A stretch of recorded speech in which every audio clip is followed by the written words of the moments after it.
Testing, check, check, 1, 2, 3.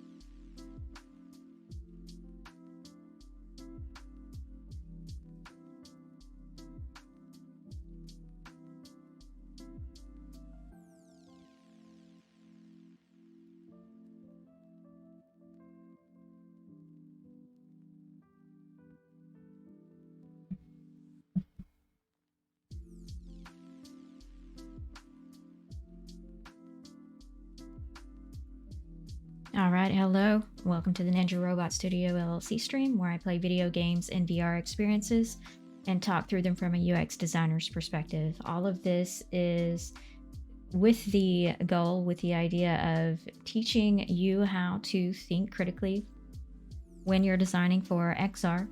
What do we need to know to design for XR if you want to get into this space, if you want to advance your career into this space?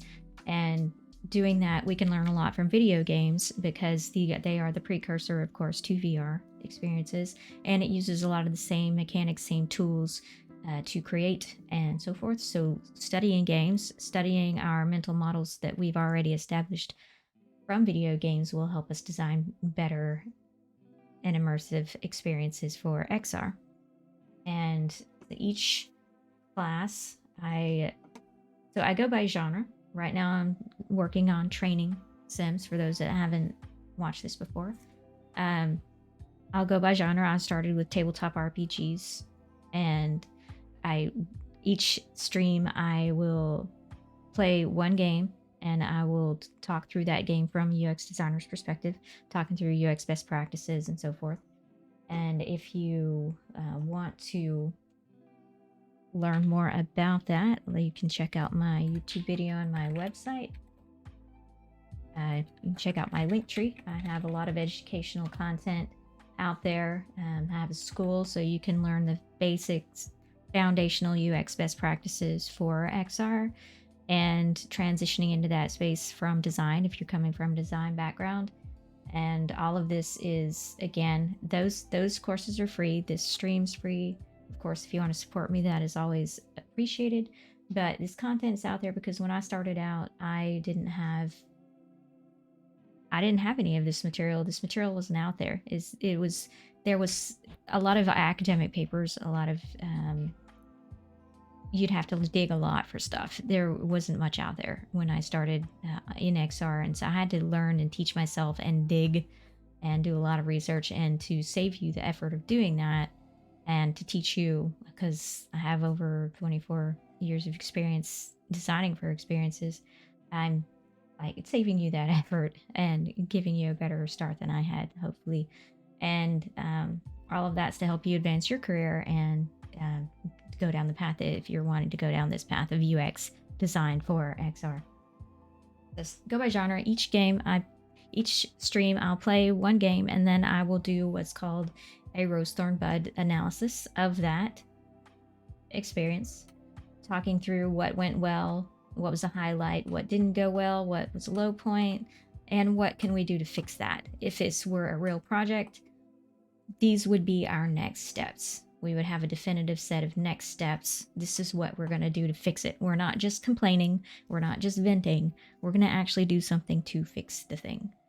And this is where our definitive next steps come from. So we've got our definitive list of this is what's working because we don't want to forget about that. This is what's not working because we want to fix that.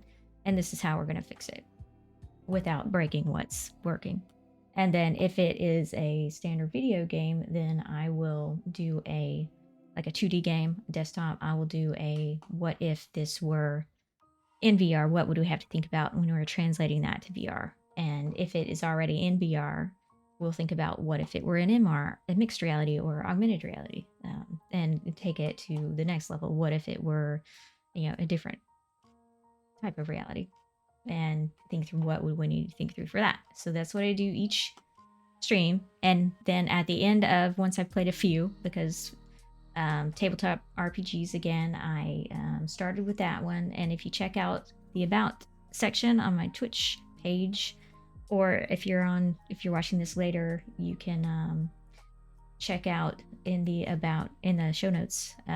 You'll see, or check out the previous streams. You'll see examples of me doing synthesis on that, and that's what I'm working on right now. Synthesis for training. So I've done tabletop RPGs, platformers, and now we're doing training. And I'm still deciding what to do next.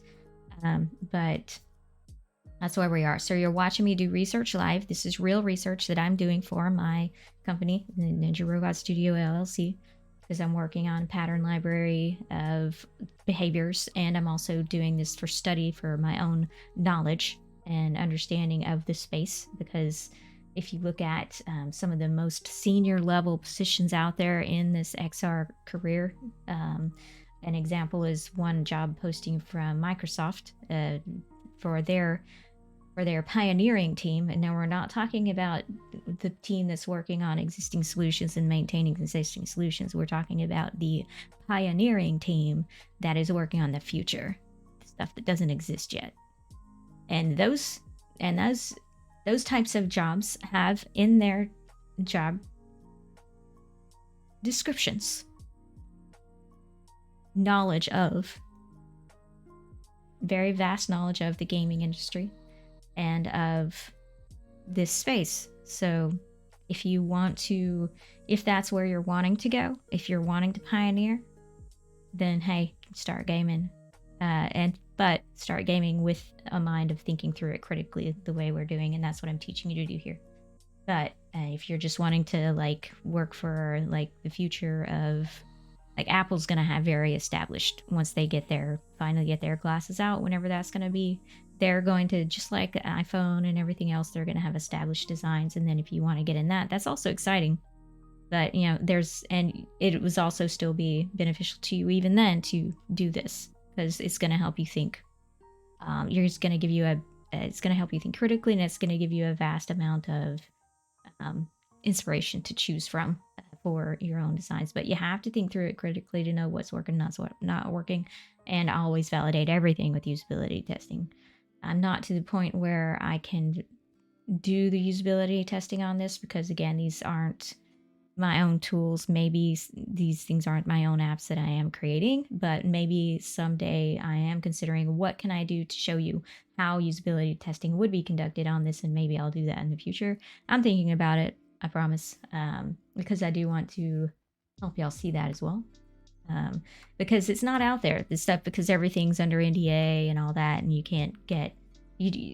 don't get any of that knowledge and that experience without actually working for a company. And the paradox is that's the main barrier of entry, is that all the companies want people with experience, including first years, and they don't want to give you the chance to give you that experience. And so how are you going to get it? So that's where I come in. I'm trying to give you different ways to learn these things, these on-the-job things, without you having that job, so that you can gain that knowledge, so that you can go in and say, yeah, I know how to do these things.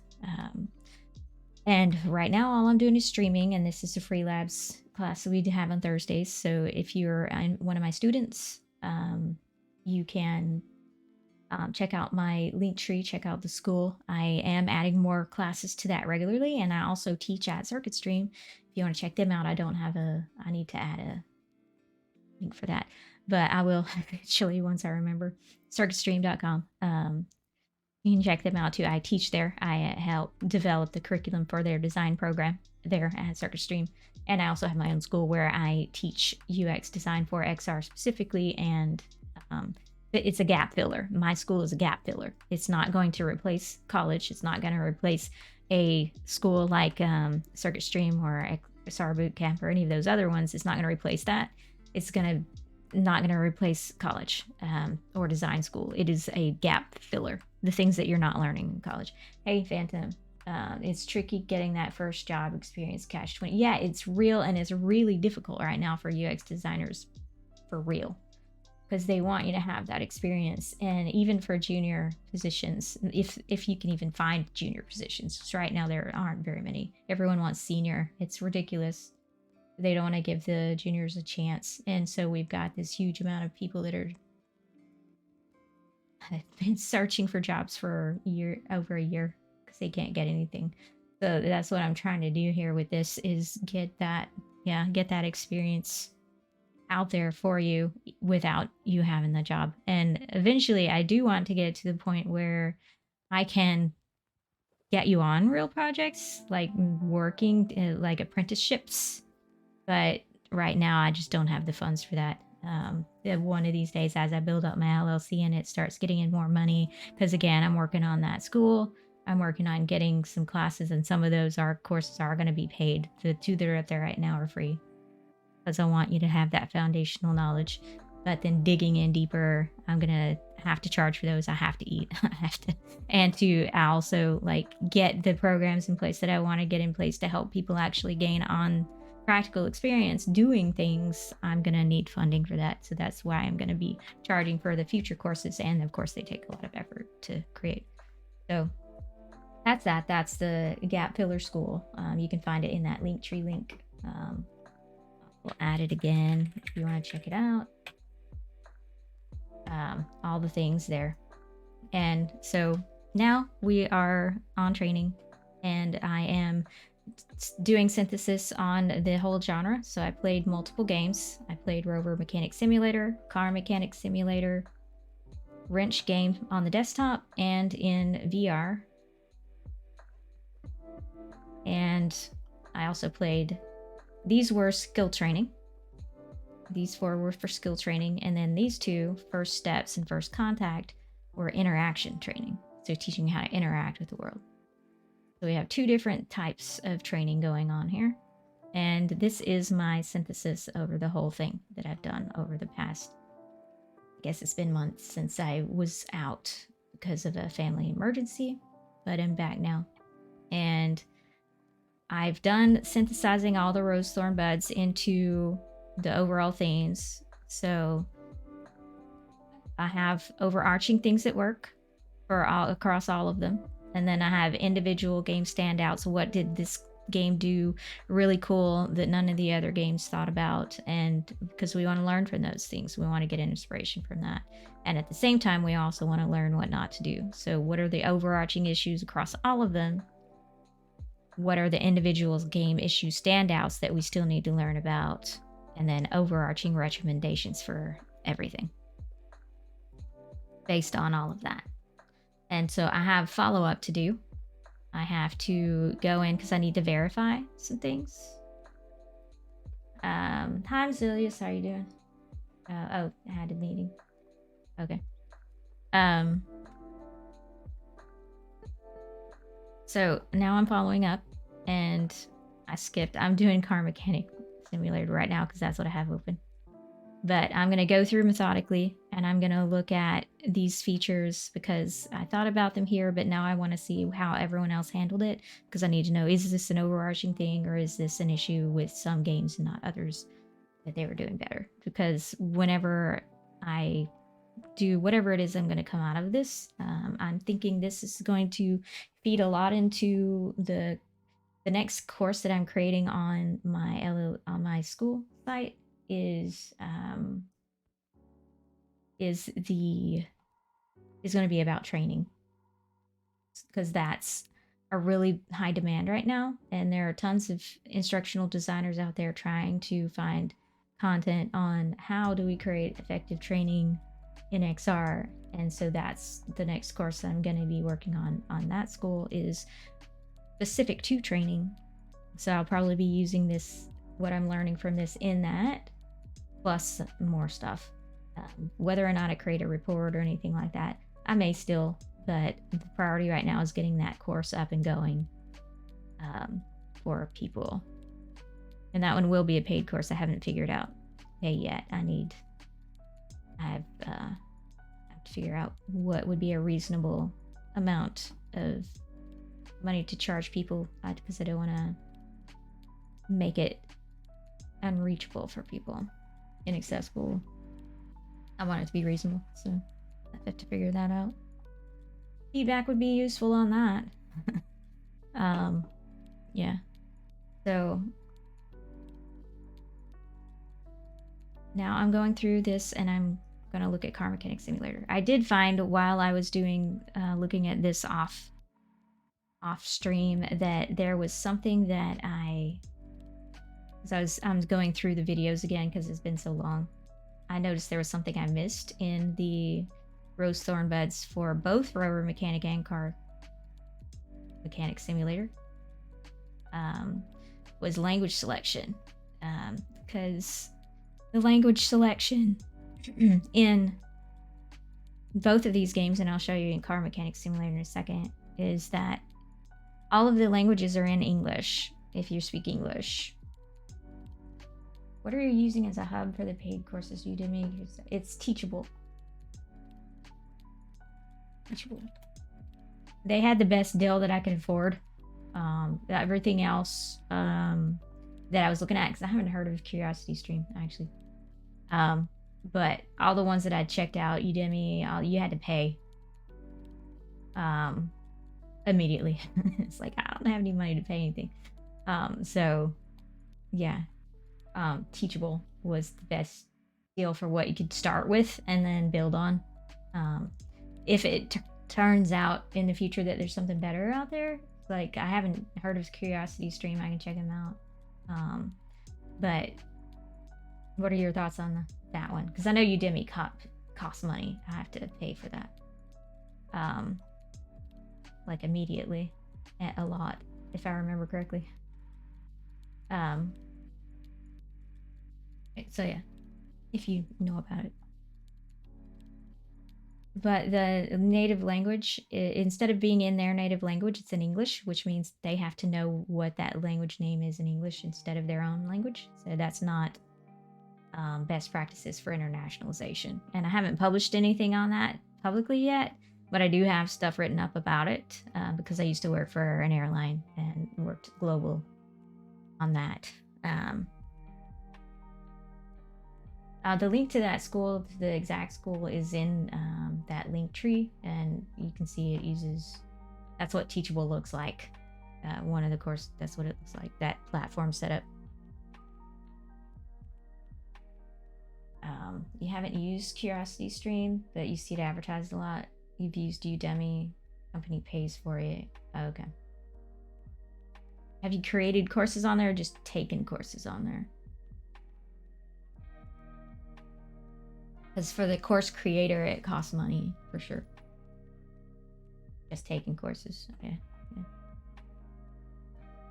And I think with, because I was looking at Coursera and edX too, I think you have to be an established school for that, and I'm not. Yeah, so.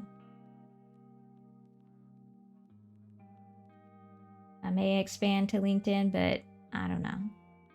I haven't looked too much into LinkedIn. You do have to apply, but other than that, I don't know if there's any cost or anything, because they don't tell you. And I would like to know that up front before I worry about applying to it.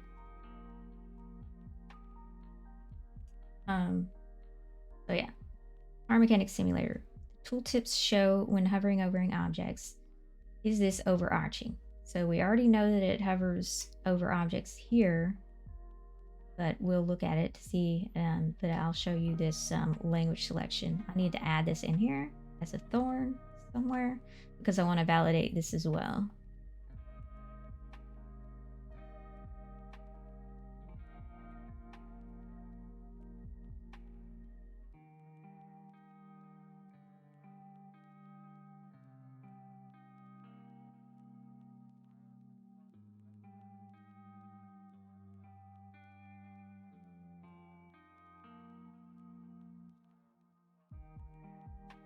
That's on.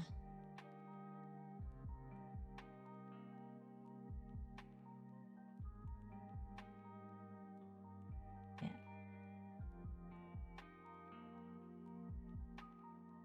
This one is in.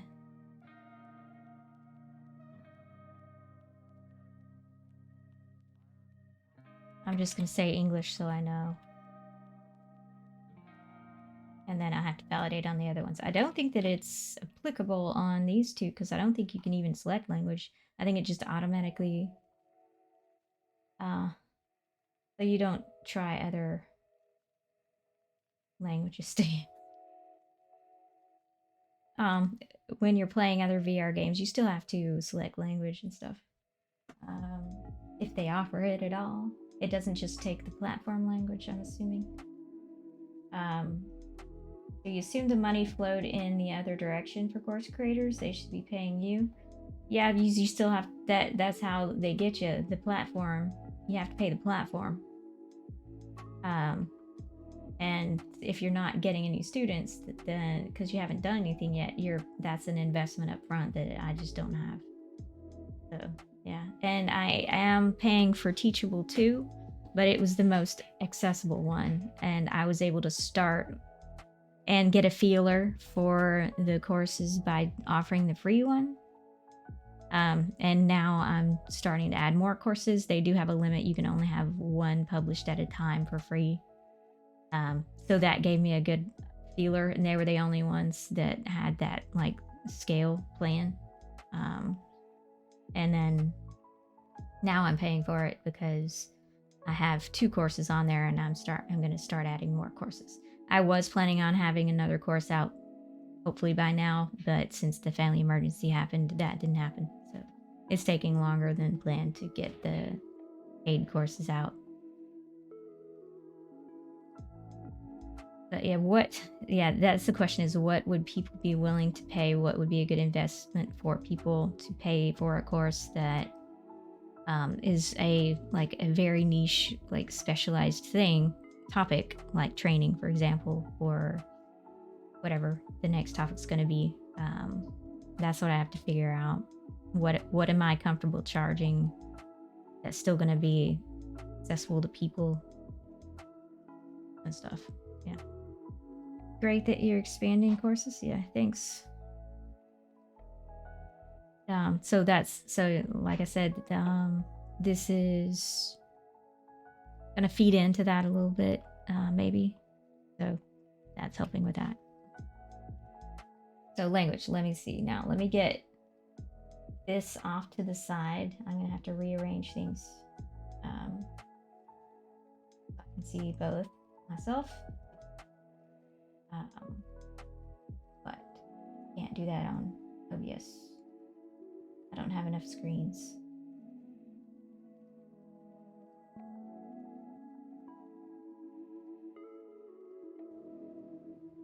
And yeah, there we go.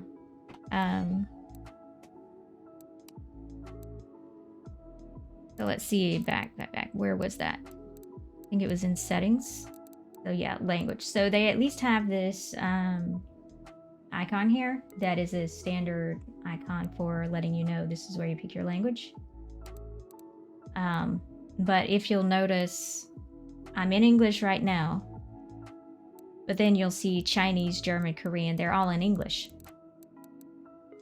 But that assumes that if somebody comes into this game and it's defaulted to English, that they're going to know what their country name is in English.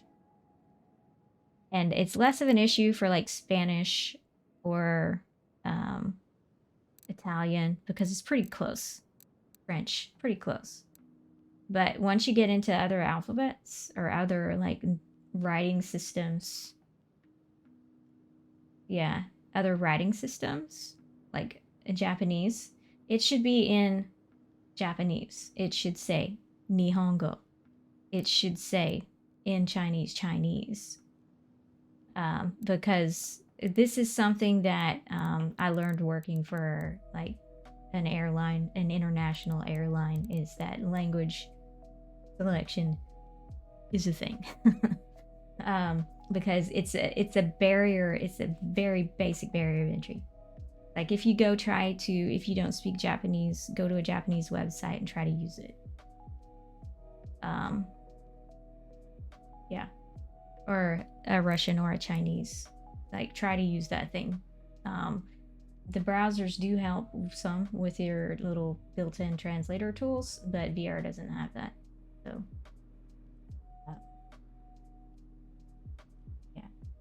yeah, it's inclusive to do that. Yeah. So yeah, and then if I pick Japanese, all of my UI changed to Japanese, but all the languages are still in English. They didn't change to Japanese. So yeah, there's that's an issue. Yeah. That was a miss. So then you're assuming that everyone knows English, basically. And they don't. Now, they obviously have a target audience of international because they've made it in these different languages. So that's something that they should be thinking about. Yeah.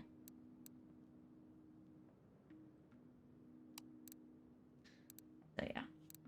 So that's what I mean by language selection being an issue.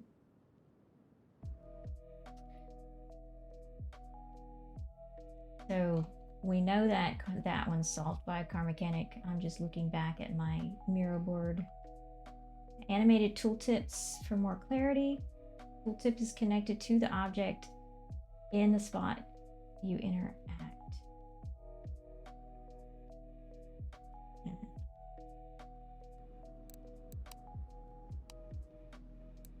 Okay.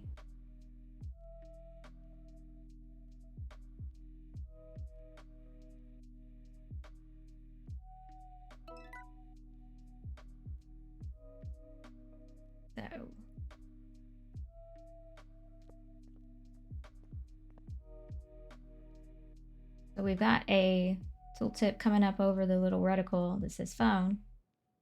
And then we've got a tooltip. Sorry if I'm making you sick. And then we've got a tooltip down at the bottom saying, oh, cool, I have 61 followers. I need to update my goal. Thanks everyone for following. And we've got a little tooltip down at the bottom middle. I can't use my mouse to point it out to you because the mouse is the camera. So yeah, down in that bottom there is that tooltip saying which mouse button to use. So animated, it's not animated. But there is a glow around the object.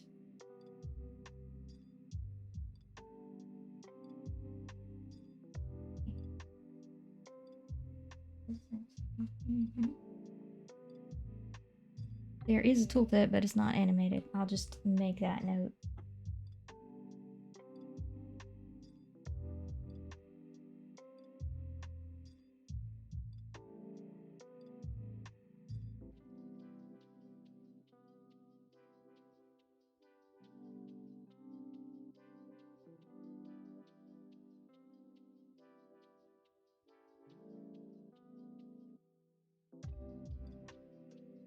And now the question is that happening everywhere?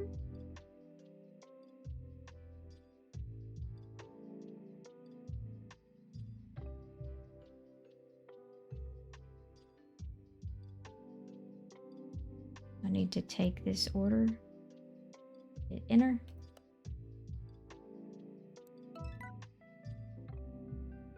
Yeah, I've already done a review on this one. If you want to watch that, that's on YouTube. I don't like that it changes my view for me. I'd like to walk to the car myself. But yeah, so it's got tooltips, and I believe that this one had tooltips everywhere, but I think there was like one place that it disappeared.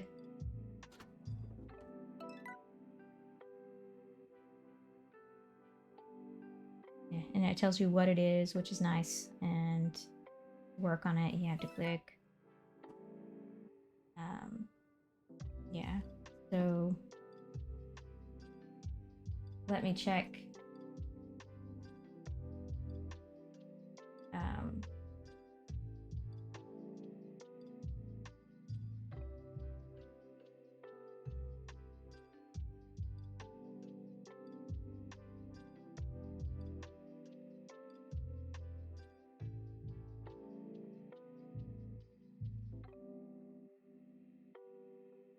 See if I'm seeing if Car Mechanic Simulator, if it went away anywhere. Yeah, I can complain about the auto zooming and panning. You don't want to do that in VR at all. That's gonna make people sick. Nice graphics. You think this one you missed? Yeah. So if you want to go back and watch that one, I have. If you look at the Twitch about section, you'll see a little widget that has direct links to them, or you can just go to YouTube. But yeah. It's a cool little game. I've just got the free trial, so I haven't like played. It's a big game. It's a big game. I think you get into street racing and stuff. I don't remember. It's a big game.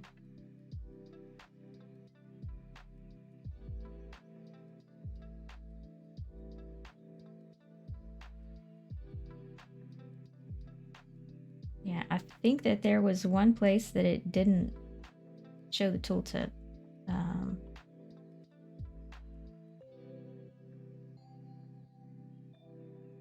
But I can't verify that. I'm just gonna keep it like this. I'm just gonna say, yeah, tooltip but not animated. And then as I'm going through, I may double check that. I may rewatch the video to verify. Because I do another round of verification when I'm writing. Because I don't want to, like, or anything. Because I don't want to say the incorrect things. So we've already answered the question, disabling the menu items that aren't relevant to the tutorial. Yep, and we validated that and those. So give easy way of finding next step if out of view, though they don't do that. Give visual and audio feedback of a successful action. Okay, let's see if they do that.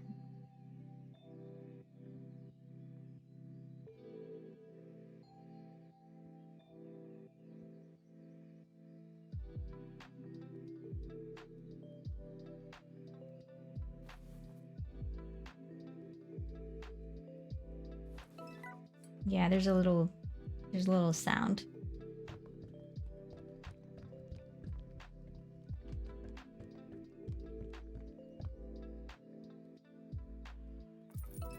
Yeah, there's a little sound that comes up. I don't know if y'all can hear that, but yeah, there's a little sound.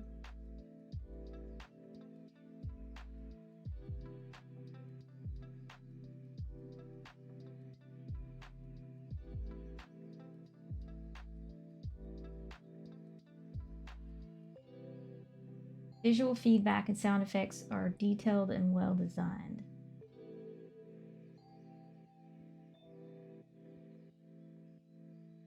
Now we're just talking about visual and sound.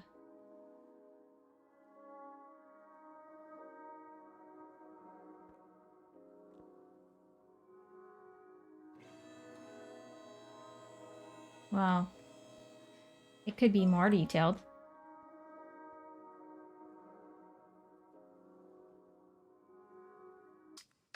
It's not anywhere near on the caliber of First Steps and First Contact.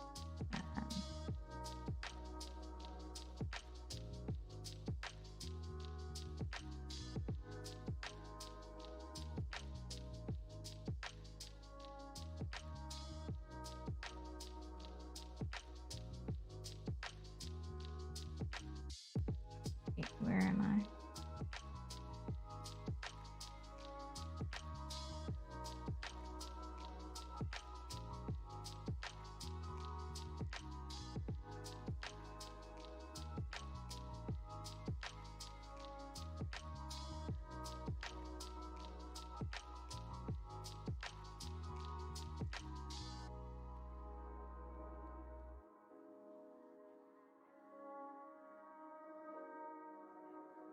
Sound effects are good. Visual feedback could be improved. It shows you how to access reference information in manuals. I don't think so.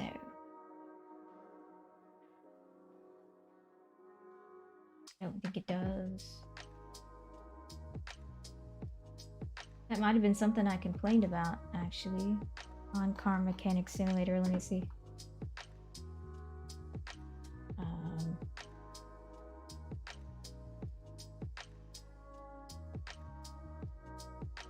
Because you can't like reference the job order.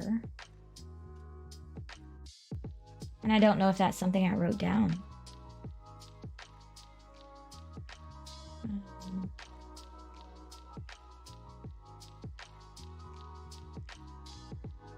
Hi, Code Fork. Welcome.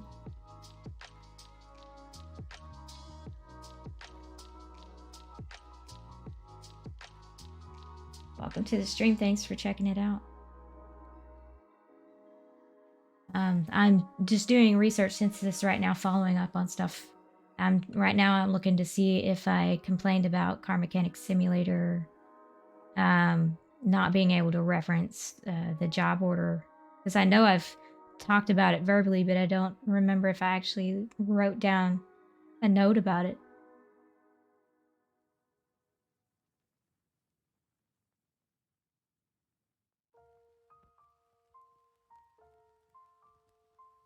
That's all wrench complaints. Wrench thorns.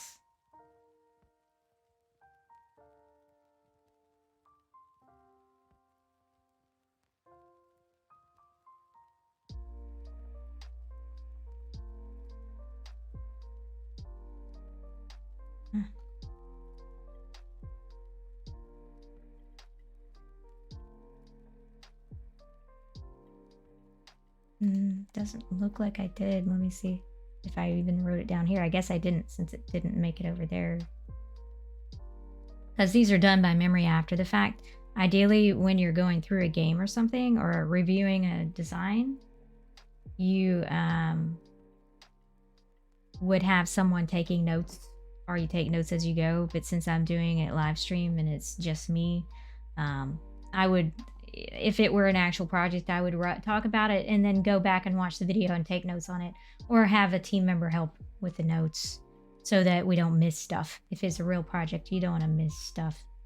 Since it's just a live stream, sometimes I'll miss stuff because I won't, like, I'm going off memory after the fact. Yeah, wrench was a good conversation starter. Yeah.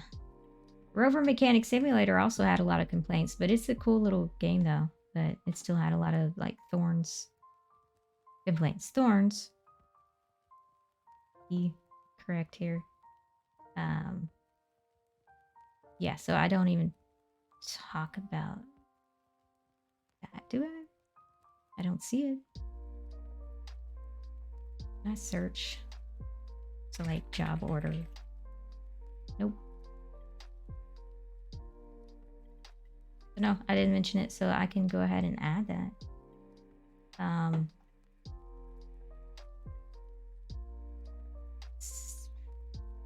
So this is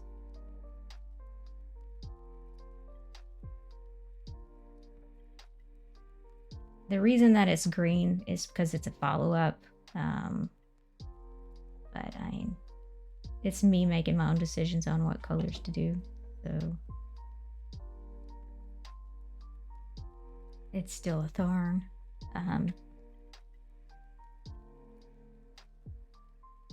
Doesn't let you pull up the job order, the reference. You have to depend on the little the quest list in the on the quest list.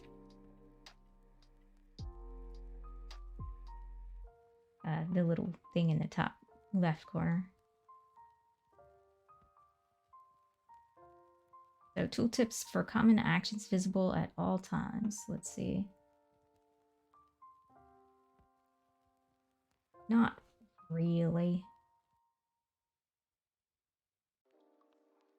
They're shown in context.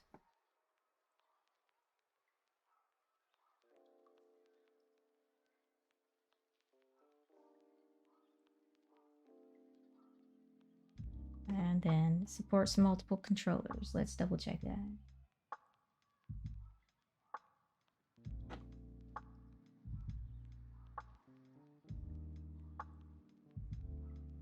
Yeah, because it's not like, there's no like tooltip bar or anything.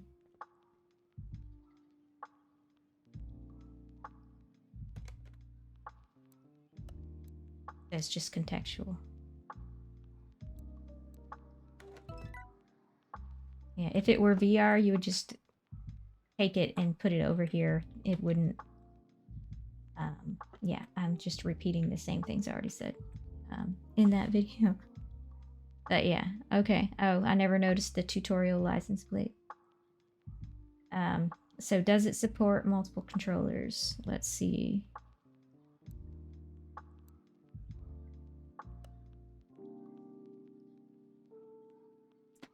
Thanks, Code Fort. What kind of background do you come from? Do you are you in XR? What do you work on? You in school?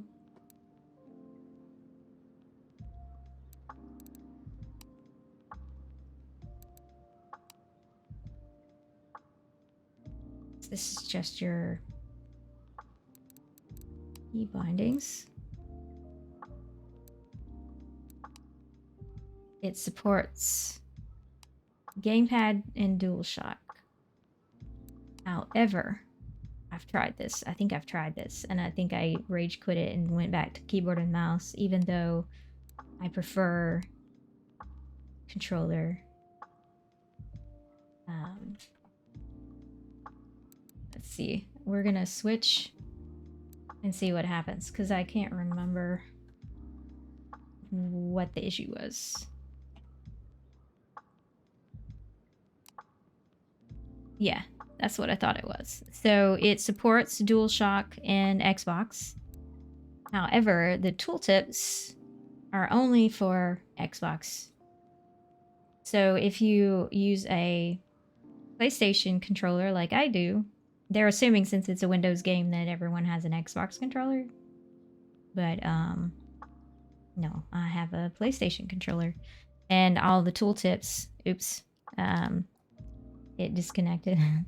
All the tooltips are, but it does automatically switch back to what it based on what controller you're using, which is cool.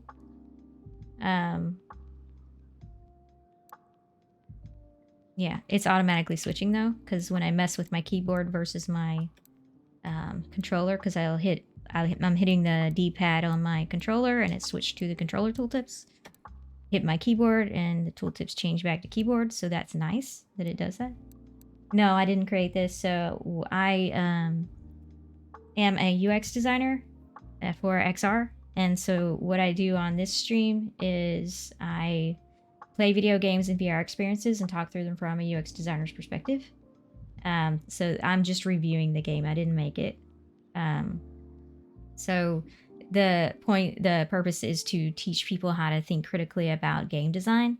So because games heavily influence VR design and XR design, so to learn from the game design helps us create better XR experiences.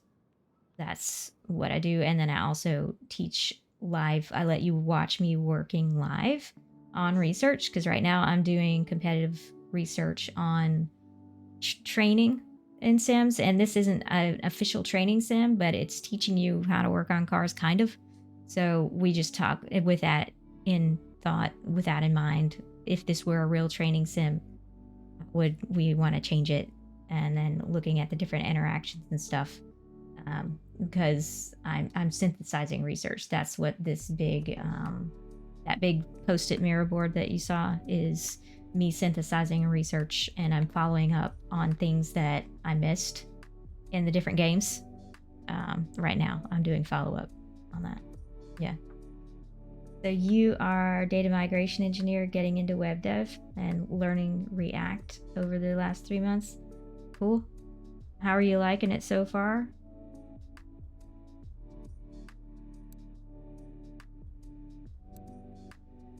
Yeah. So all of the tooltips are in Xbox language, which I have no clue about because I've never had an Xbox, never used an Xbox controller. So it would get frustrating when I was trying to play the game. So I just switched back to keyboard and said, forget about it. Yeah. So let's go ahead and write that down.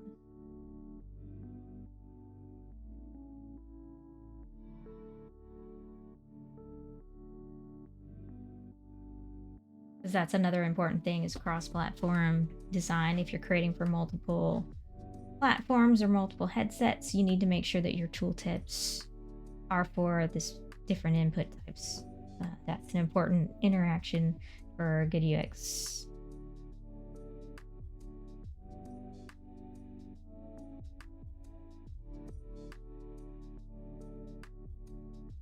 So these are, I'm going to make these blue.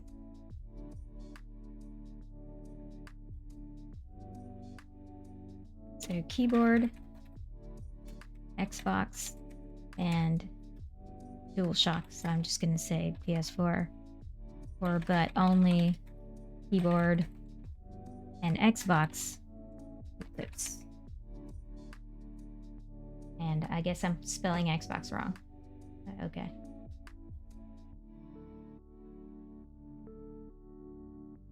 Multiple types of sensory feedback indicating success. No.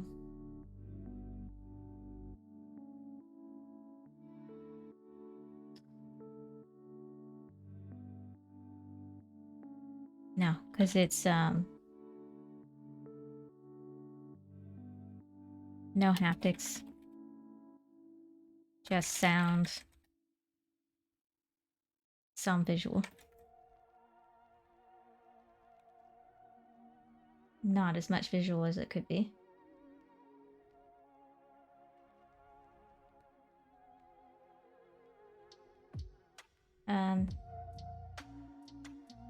Yeah, creating is fun. Yeah. I started out back in 90, whatever. 97, I think, trying to code so I can do HTML. And back when that was like it, that was all you could do. And so you create all your websites from HTML. And then once I started getting into the more advanced coding, like JavaScript was harder back then than it is now. All the ones that don't exist anymore because they have better stuff now. I just said no, I'm not. I'm gonna stick to the visual and the experience side of it because the code was getting to be too much. Yeah. Tooltips update based on context and proximity. Yes, they do on this one for sure. And because that ties back to that one, yeah.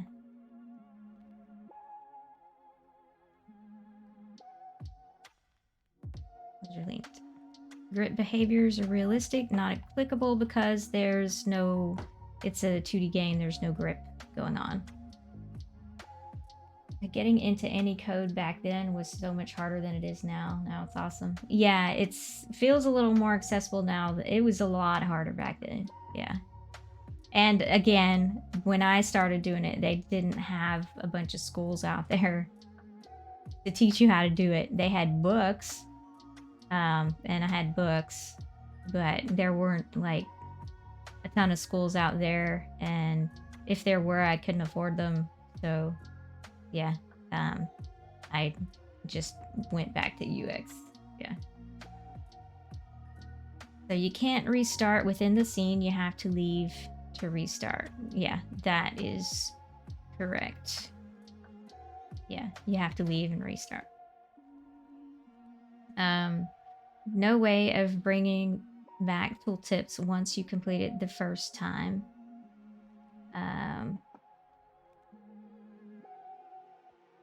No, they stay.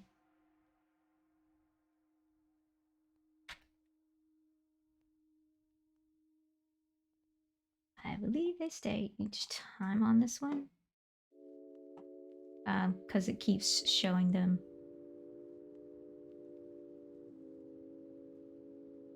And my mouse doesn't want to just cooperate.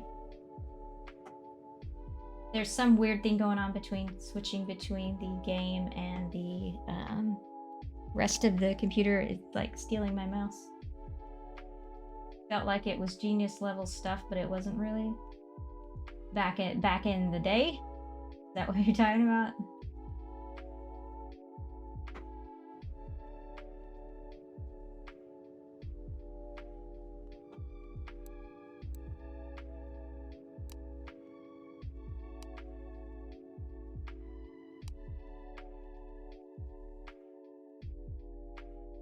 Yeah.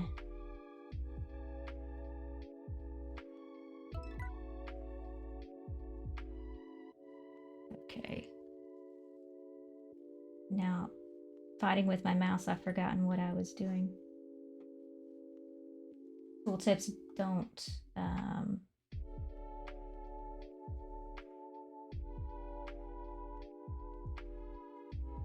no way of bringing back the tooltips once you complete the first time. Okay. Yeah, I think that it just keeps the tooltips.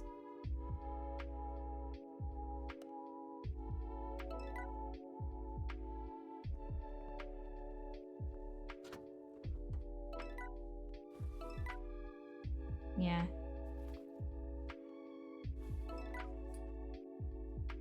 Add fluid.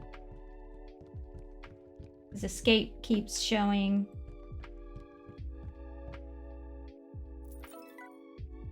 And every time you hover over something, it says use. So yeah, it seems to be keeping the tooltips, but let's see. At some point, there's something that I repeat.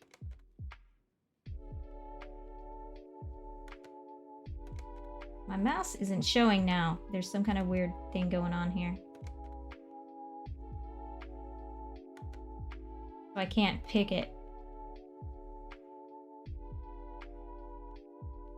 This is a problem from switching back and forth between screens, I think. Something weird going on with my mouse.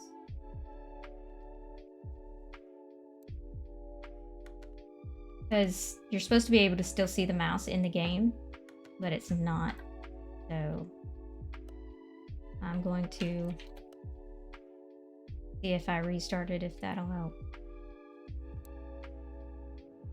I think it might be conflicting with the controller or something. I'm gonna unplug the controller. See if that helps. It does not. So yeah, that doesn't help. So I can't continue until I restart the game. Yay. Give me a second. I think you have to use the mouse on that part. I'll try it, but I was trying to use my keyboard to do it. So that would be an issue, yeah. But keyboard and mouse is the...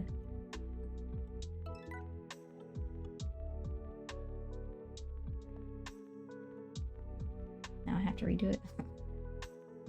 Can't use my mouse right now. I can use it for the camera, but that's it.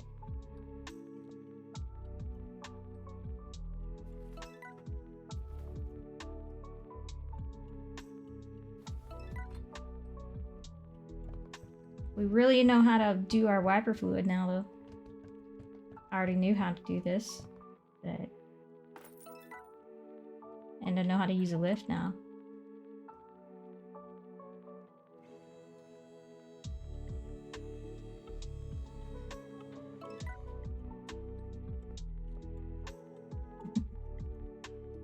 Yeah, I was trying to use the arrow keys, but it's not working. I'm trying, yeah, but it's not working. All I can do is click with my mouse and move it for the camera, but I can't like move the mouse to select the thing. It's not working at all. So that might be a bug.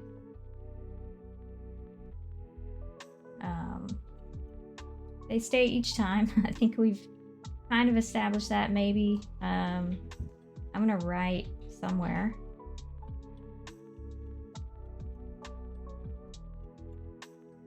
Wrench, first contact. Where's my car mechanic simulator stuff?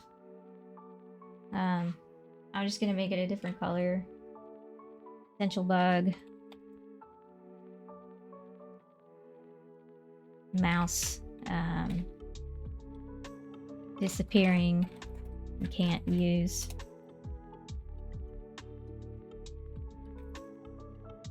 Keeps and I need to make this so you can see it. Hold on. Potential bug, mouse disappearing, can't use sometimes. E.g.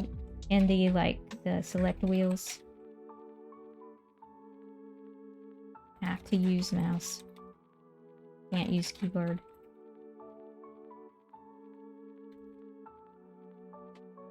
So that means that you can't continue the game.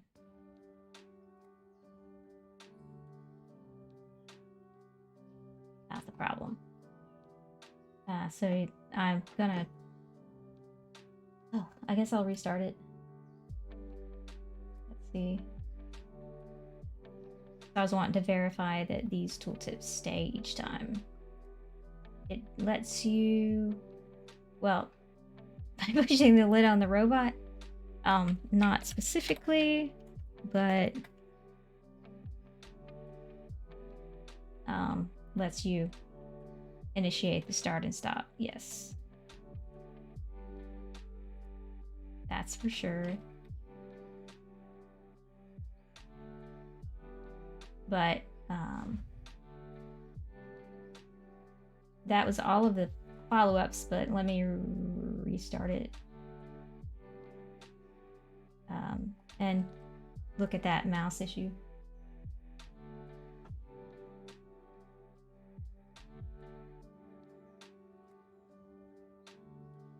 Try one more time. Nope.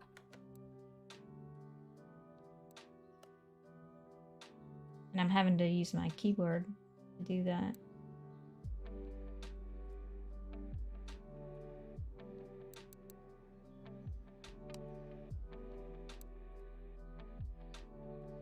So bear with me a second while I restart. How's everyone's day going?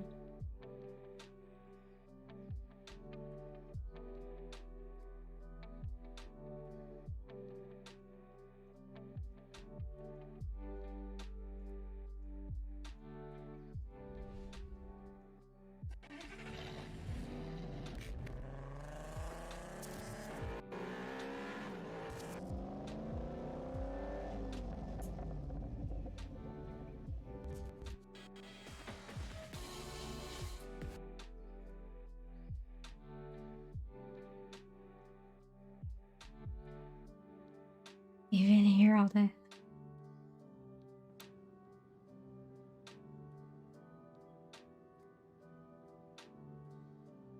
Yeah, still not working. So I don't know what that's about. I don't know if that's my mouse or if that's the game. I don't have another mouse, so I can't test that. But it's working everywhere else, so I don't know. Might be a bug.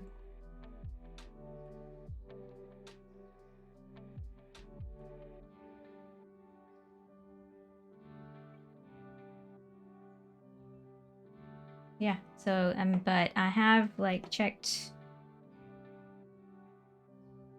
Let's see, you're learning UX portfolio stuff and now UX for XR. So did I share with you those links about that example project of a VR project? Let me see if I can find it. A portfolio. It's a good example of a portfolio piece. Let me find that, and then that will be it for this stream today, because I don't... we can start with the next game next time. Let me pull that stuff up and see. Give me a sec.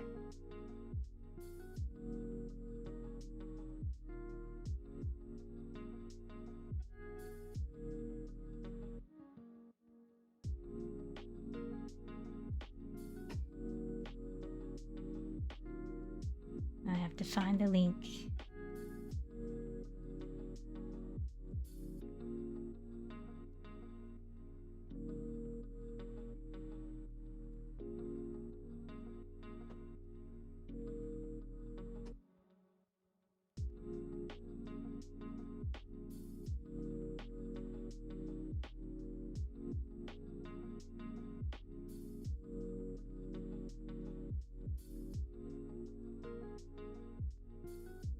Here, so I will share them in the chat, and then I'll also bring them up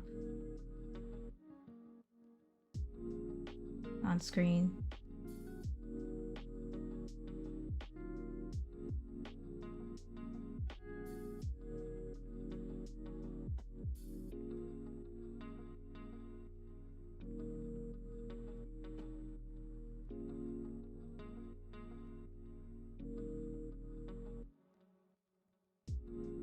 Okay, let me get this up so you can see it.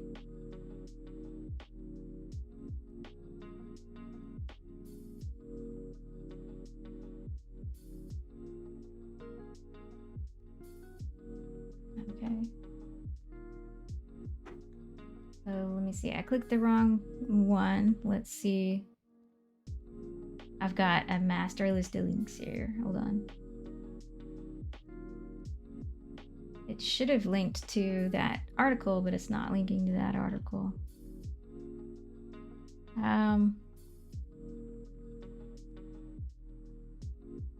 Maybe the link broke.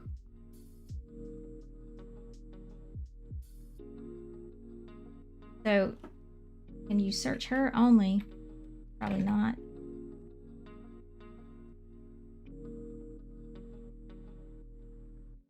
From this profile. At some point in here she had one, but okay. Maybe not right now. Here is an example of a VR portfolio piece. This is on Behance. There's the link. That Empowering Through Empathy, the VR wheelchair. So they have a video. This is their case study video. So it explains what they did. So it's on Vimeo. It's on the website. You can watch it. But then they also have like video clips of people in the actual experience, and then they've got a lot of artifacts on working with the team, talking, going out, doing field research with people out in the city, and then what are their, like, this is the pre-Miro whiteboard. This is, if I had the room, I would have this in my space. I would have it up in my space, but I'm thankful for Miro, like tools like that to let you do it digitally. But let me try to fix this so you can see it better, because it looks like the window doesn't have, let me fix OBS. Hold on, let me fix OBS so you can see it better.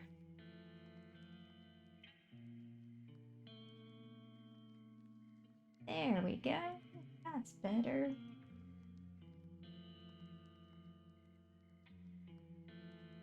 So, yeah, video. So if you want to see the case study,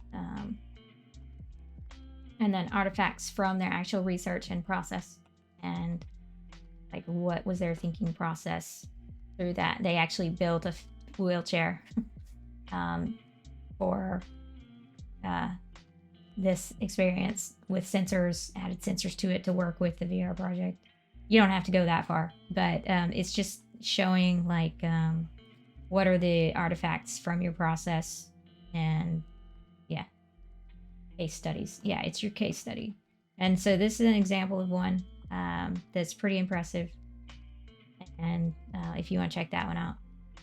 And then like Nielsen Norman Group has good articles on like what are managers looking for, and portfolios. I don't know if you've seen these before, talking about preparing for interviews, and UX portfolios.